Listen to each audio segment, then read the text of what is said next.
सावधानी से कर्म करना।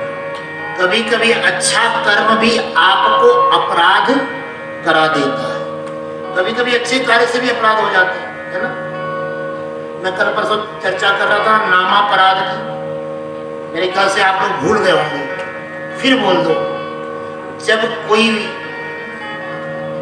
व्यक्ति, महिला हो चाहे पुरुष हो, यदि कथा सुन रहे हो या भगवान के जप में बैठे हो या भगवान की सेवा में बैठे हो, उस समय उनको प्रणाम नहीं करना।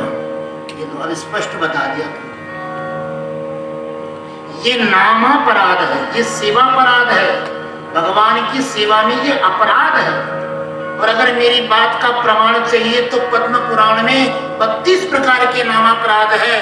और किसी अच्छे विद्वान के पास श्री नारायण कवच में सेवापराधे बधुहो बधुहो प्रधनवा एक पाठ आया है कि हे प्रभु, आपकी सेवा में जो हमसे अपराध होता हो उससे हमारी रक्षा करना।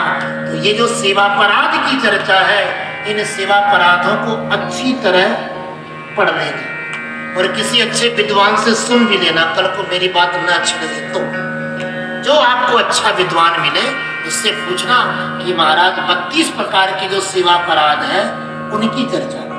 मेरे पास तो इतना समय नहीं है, मैं नहीं करूँगा।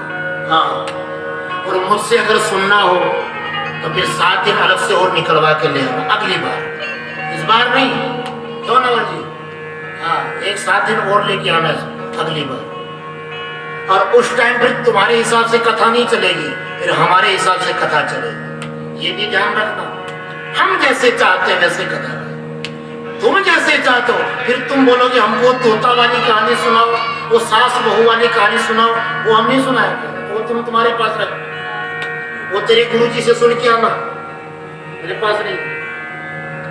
अगर मेरे पास मूल बात सुनना हो तो 7 दिन का समय लेके आना, तब बताऊंगा 32 प्रकार के अपराध कौन कौन से हैं।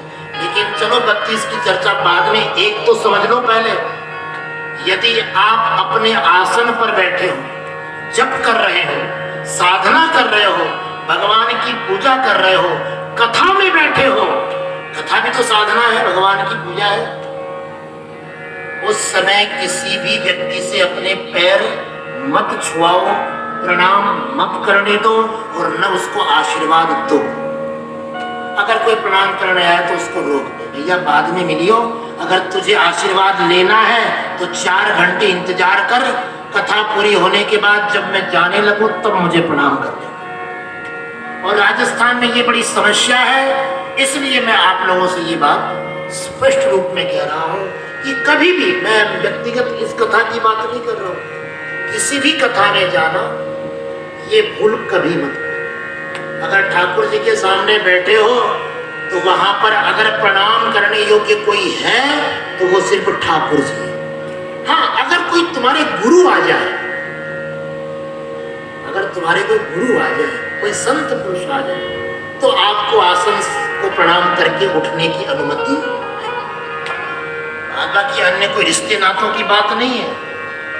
हमें तो व्यास गद्दी पर ऐसी मर्यादा बताई गई है कि व्यास गद्दी पर जब हम बैठे हैं तो हमारे पिता भी अगर आ जाए तो उनको भी नीचे ही बैठना पड़ता है। और ये मैं नहीं कह रहा हूँ, श्रीमद् भागवत आपने सुनी होगी, जब सुखदेव जी कथा सुनाते हैं तो उनके सामने उनके पिता व्यासदेव और उनके दादा पराशर जी भी नीचे बैठकर कथा सुनते हैं। ये पीठ की महिमा है, गरिमा है। तो ऐसे ही जब हम भगवान की साधना में होते हैं, आराधना में होते हैं, कई लोग व्यासपीठ पर भी स्पर्श करते हैं, वो भी मुझे थोड़ा अच्छा नहीं लगता है। नहीं, स्पर्श नहीं करना, किसी को भी स्पर्श नहीं करना। अगर वो अपने आसन पर बैठा हो उसको स्पर्श नहीं, उस समय उसकी दुनिया अलग है।